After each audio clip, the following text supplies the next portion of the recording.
Hello everyone, let's talk about knowledge. In Islam, it's not just some optional extra like those silly spoilers people put on their cars. It's a fundamental part of the whole shebang. Muslims believe that Almighty Allah is the source of all knowledge. And seeking knowledge is, well, a big deal. Seriously, it's one of the most important things you can do. It's like having the instruction manual for life, the universe, and everything. And who doesn't want that? Knowledge helps you understand the world around you, make good decisions, and live a more fulfilling life. From the very beginning, Islam has stressed the importance of education and learning. The Quran, the holy book of Islam, is full of verses encouraging people to seek knowledge. It's like God saying, go on, get stuck in, learn something new. One of the first revelations to the Prophet Muhammad was even about reading, and it's not just the Quran. The Hadith, which are the sayings and teachings of the Prophet Muhammad, also emphasize the pursuit of knowledge. He said things like, seeking knowledge is obligatory upon every person, not a suggestion, mind you, but an obligation, like paying your taxes, but way more interesting. So, right from the start, Islam made it clear, knowledge is power, or at least the key to a more meaningful and well-rounded life. Now, let's talk about some of the real stars of Islamic history, the scholars. These individuals were not just thinkers, they were visionaries who laid the groundwork for many modern sciences. These were the intellectual powerhouses who made groundbreaking discoveries in fields like mathematics, astronomy, medicine, and philosophy. Their contributions were not only vast, but also incredibly diverse, spanning multiple disciplines and centuries. They weren't just content with reading books, they were writing them, inventing stuff, and pushing the boundaries of human knowledge. Take al-Razi, for example. His work was revolutionary and set the stage for future advancements. This 9th century Persian polymath was a bit of a genius. His intellect and curiosity knew no bounds, and he was constantly seeking to understand the world around him. He wrote over 200 books on everything from medicine to chemistry. His texts became foundational references for scholars in both the Islamic world and Europe. He even figured out how to make alcohol from fermented sugar. Not bad, eh? This discovery had significant implications for both science and industry. And then there was Ibn al-Haytham, the father of modern optics. His work on light and vision was groundbreaking and laid the foundation for future scientific inquiry. He basically figured out how vision works, centuries before anyone else. His experiments and theories were so advanced that they are still studied today. These are just a couple of examples, mind you. The contributions of Muslim scholars are numerous and their impact immeasurable. The history of Islamic scholarship is full of brilliant minds who shaped the world as we know it. Their legacy continues to inspire and inform modern science and thought. In Islam, learning isn't just something you do in school and then forget about when you get your GCSEs. It's a lifelong pursuit. It's like you never actually arrive at a point where you can say, right, I know everything now, time to put my feet up and watch telly. There's always more to learn, more to discover, more to explore. The Prophet Muhammad even said, seek knowledge even if you have to go as far as China. Back then, that was a seriously long trip. No bullet trains or cheap flights in those days. So whether you're young or old, rich or poor, there's always something new to learn. It's a journey, not a destination. And who knows what amazing discoveries you might make along the way. Section 5, the House of Wisdom, a beacon of knowledge in Baghdad. Now let's take a trip back in time to the golden age of Islam, a period marked by remarkable advancements in science, culture, and knowledge. Picture this, Baghdad, the bustling capital of the Abbasid Caliphate, is a melting pot of cultures and ideas where scholars, poets, and scientists from various regions converge. And right at the heart of it all is the House of Wisdom, a grand institution dedicated to the pursuit of knowledge and intellectual growth. Imagine a massive library filled with books from all over the world, translated into Arabic, making knowledge accessible to a wider audience. We're talking Greek philosophy, Indian mathematics, Persian astronomy, you name it, they had it.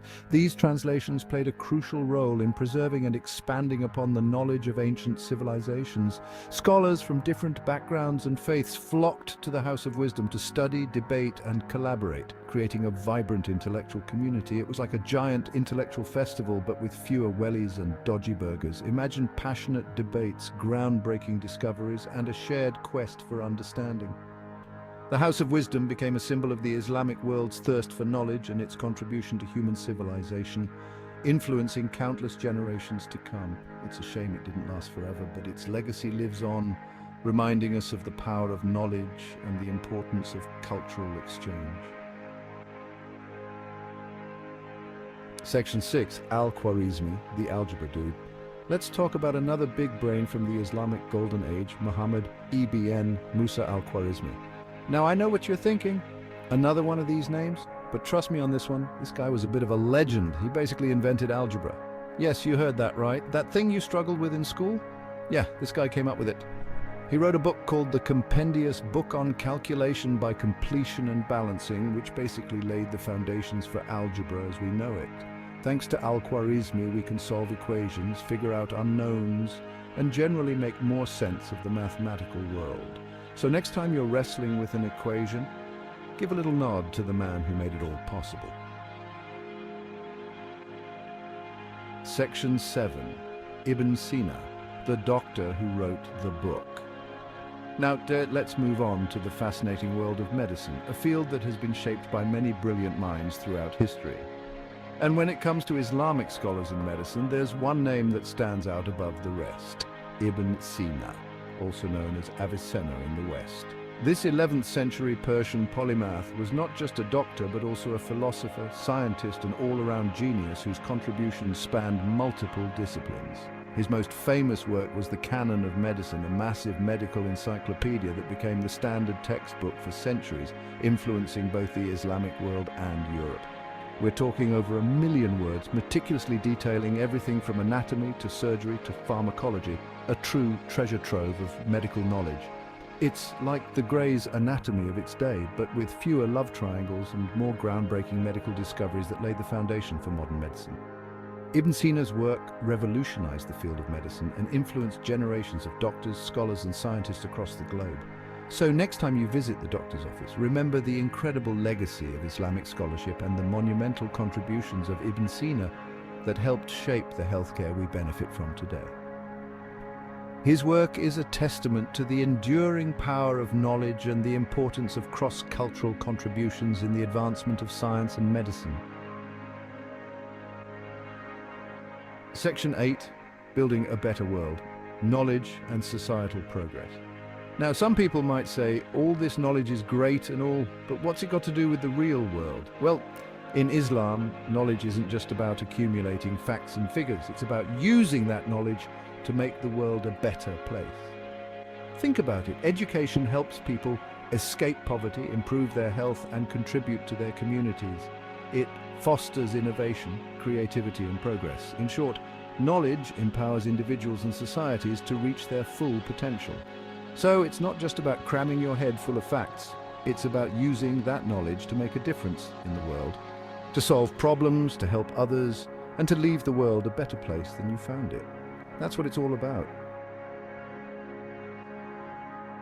Section 9, Education, Education, Education, the key to a brighter future. Given the importance of knowledge in Islam, it's no surprise that education is highly valued.